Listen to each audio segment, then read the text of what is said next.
туркменской столице состоялась вторая встреча председателей парламентов государств Центральной Азии и Республики Корея, которая стала платформой для обсуждения актуальных вопросов регионального сотрудничества с особым фокусом на устойчивом развитии и борьбе с изменением климата.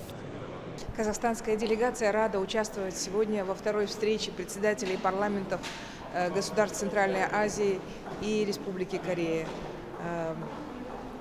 На этой встрече будут обсуждаться очень важные для нынешних времен темы.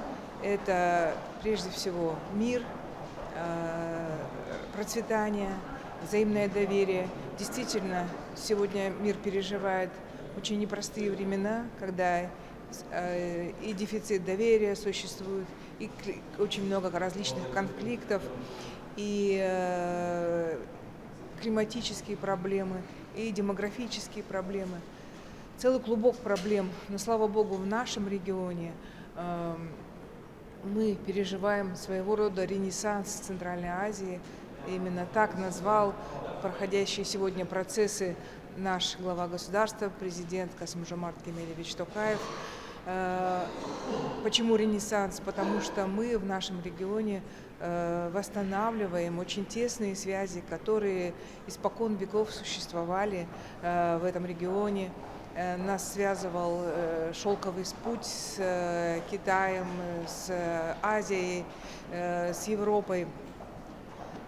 Сами мы всегда жили как дружная семья, и вот поэтому можно назвать действительно то, что сейчас происходит в регионе Центральной Азии, наращивание торгово-экономических связей, восстановление культурных связей, цивилизационных связей. Все это действительно можно назвать ренессансом.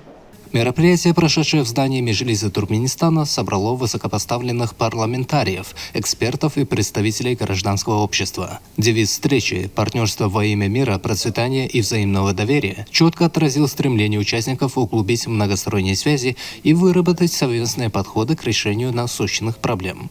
В ходе пленарного заседания парламентарии обсудили широкий спектр актуальных вопросов, включая экономическое сотрудничество, развитие цифровой экономики, промышленную кооперацию, а также совместные усилия по борьбе с изменением климата в контексте достижения целей устойчивого развития. Особое внимание было уделено укреплению межпарламентских связей. В рамках встречи состоялись двусторонние переговоры групп межпарламентской дружбы, что позволило участникам более детально обсудить вопросы двустороннего сотрудничества и наметить перспективные направления взаимодействия. Туркменистан, как инициатор и активный участник данного формата сотрудничества, подтвердил приверженность развитию партнерских отношений с Республикой Корея и государствами Центральной Азии на основе принципов равноправия, взаимного уважения и долгосрочной перспективы. По итогам форума была принята совместная декларация, в которой стороны подтвердили свою готовность к дальнейшему укреплению многостороннего сотрудничества и договорились о проведении третьей встречи председателей парламентов государств Центральной Азии и Республики Корея в 2025 году в Республике Узбекистан. Формат Центральной Азии плюс Корея включает в себя страны Центральной Азии. Это Казахстан, Кыргызстан, Таджикистан, Туркменистан и Узбекистан, а также Южную Корею.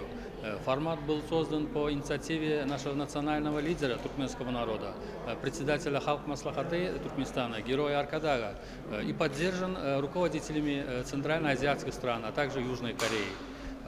Как мы знаем, этот формат направлен для укрепления политических, экономических и культурных связей между нашими странами, и в частности в регионах.